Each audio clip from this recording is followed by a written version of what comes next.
As I sit here and think about why I came into this work, over the years, slowly moving from birth school to herbalism, to German New Medicine teachings, to the energetics of flower essences, to the shadow work of our soul, and naturopathic living. I continue to ask myself, what brings me here? Why is this important in my life? And what I can come to is how much connectedness I feel within myself and with the world around me.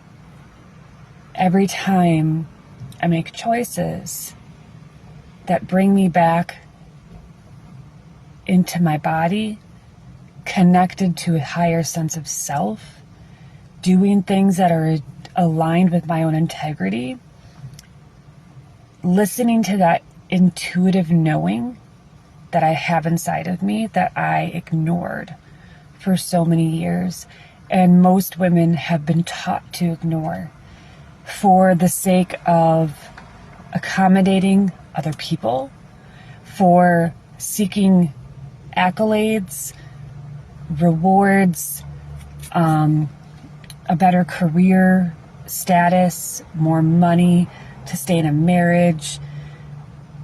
The way that we have compromised ourselves, betrayed our own soul to get ahead. And I think this is one of the biggest flaws of mankind in general. The way, and it's different in men and women, the ways we do it, but it's the way that we try to achieve or attain or receive things from the external world or other people at the demise of our own relationship with ourselves. And then you hit a point where you don't even know who you are and you're doing everything for everybody else, and then you don't know what to do for yourself. You've completely given up on your own inner being, your inner essence,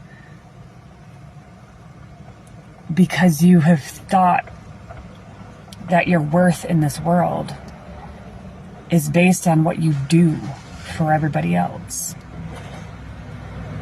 But in reality, your value in this world is how you become who you are.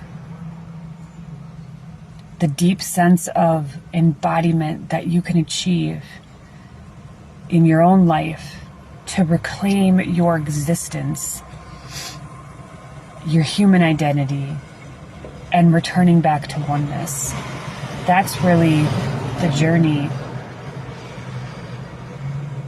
I feel, and it is translated into the chakra systems. The root to the crown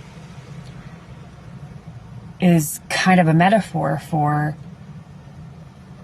our self-awakening journey. The root being the way we feel a sense of connectedness, of security and protection with caregivers, with our parents. It is the groundedness in the body. The sacral, which is your creative expression, your finding pleasures in life, your connection with the womb space, and your creative essence, the way we create in the world.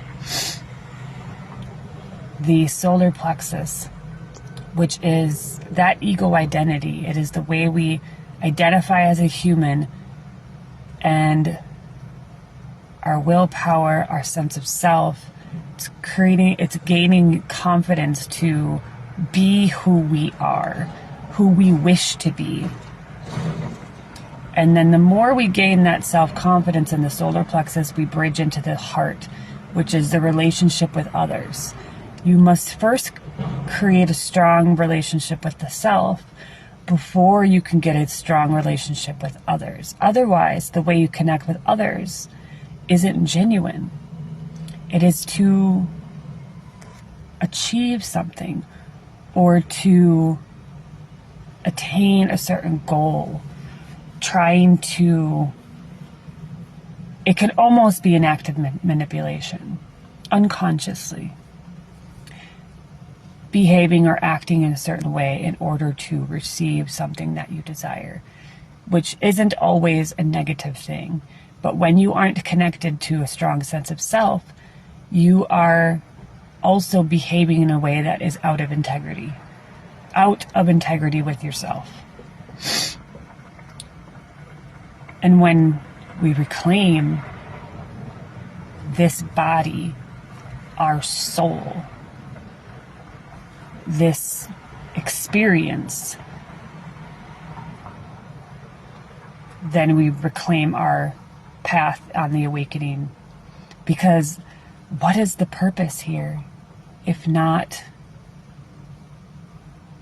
to deepen the relationship with ourselves and awaken the fullest extent of our gifts and our magic and follow a unique path for ourselves? And then as we journey into the throat,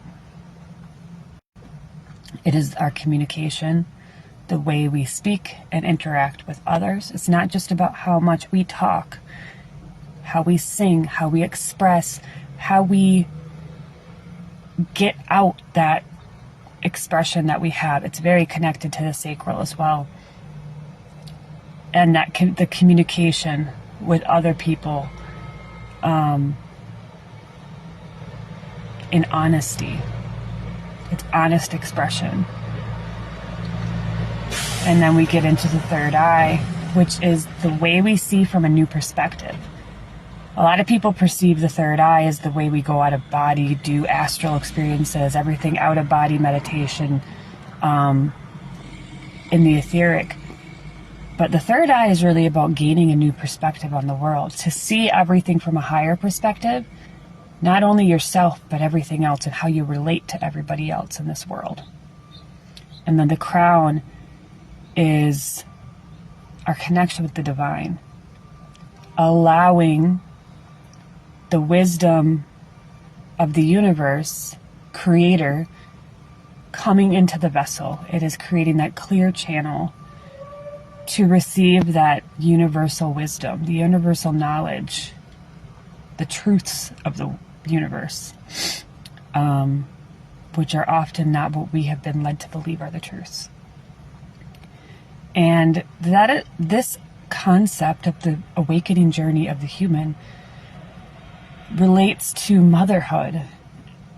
And the reason I created Seeds of Birth, because we have lost this maiden, mother, crone stages in the modern world. And with that loss, we've also lost the initiation into motherhood and that process that jolts us into a new stage of awakening. And if we never grasp that new stage of awakening into motherhood and then into crone, we lose what that awakening journey is for us. And you are going to remain in a state of disconnection from yourself. You are continuing to behave to accommodate other people at the expense of yourself. And this is where we see such disease in the world, because people are continuing, and we get praised for it. You get praised for being the sacrificial mother by giving up all of yourself for everybody else. And then you end up depressed and exhausted and drained all the time. And there's a level of praise that comes with that of, oh, you're just being a good mom, you're being a good person, you're being a good worker, when you're completely drained and working yourself to the bone. And that's where the anxieties come from, because you're constantly then worrying about the next thing, worrying about whether you're going to do it well, worrying about what people think of you. And it's all a level of self-criticism, because you're never enough for yourself. You've been taught that no matter what you do, no matter how much you do for others, it's not enough. You've got to keep doing more. And it's a perpetual cycle. And that is where we see a high level of mental illness, often showing up in postpartum, because that's where it kind of comes to extreme, when women are kind of taken from a career environment and brought back into the home to care for their babies. They don't even know how to connect with themselves. They completely feel lost, because now they're here caring for new life. And then they have to sit with themselves and question who they are, what they're doing. And if they're not constantly doing, performing, making money, producing something, then they feel like they're failing. And that is really the biggest shadow of feminism, is that if we're not functioning in our economy in terms of producing tangible things constantly in the industrial market, then somehow you are failing. And we've lost the immense power, importance of what it is to be a mother and what it is to be a parent. Because what could possibly be more important than nurturing your babies to become their own individual being, for them to flourish into their connected human, to allow them to flourish and connect with themselves, for you to nurture an environment that they are able to do that, to explore and learn in the real world and learn with connection to you and flourish in their own uniqueness, because they become our future. So what's more important work than how we create an environment for our children to flourish in, to create a strong attachment with our babies as mothers, so that they feel comfortable and confident stepping out in the world in their own unique light. And that is where Seeds of Birth was born from. The idea of purifying the body. So each stage relates to the maiden mother crone concept. Purify is the before pregnancy stage. It is how we, as young women, maidens, nurture and create a strong, not only physical body, but emotional body, spiritual body, etheric body, and energetic. You're creating an entire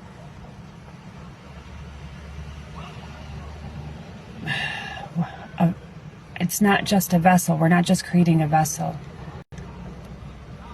We're creating the energetic bubble that your baby is going to grow in, to grow and expand. And it creates the imprint for their life based on how we create their womb space, the energetics of the womb space we create for them. Because everything they feel and experience within the womb is a extension of what the mother is. And then awaken is the next stage, where as you purify the vessel and the soul, and the energetics of the body, you're awakening a higher intuition. And that is the motherly instinct. That is as we transition into motherhood and we nurture the instincts of our bodies, of the universe. And then the crone stage is coming into expand, where we expand into that wisdom and what it is to be a wise woman. So I have an event in September 9th.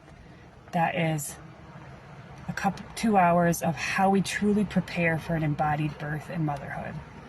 And we get into all of these a little bit deeper and how you can do it in your life and how I can support you in that process. And then we're going to have a deeper training where we get into each aspect of that beyond that workshop. That is a 2-hour workshop. And then after that, I'm going to be launching the online hands-on live training with me of getting into these individual stages of purifying the body, awakening the instincts, and expanding into the higher wisdom. So, but what that was, I don't know. Talk soon.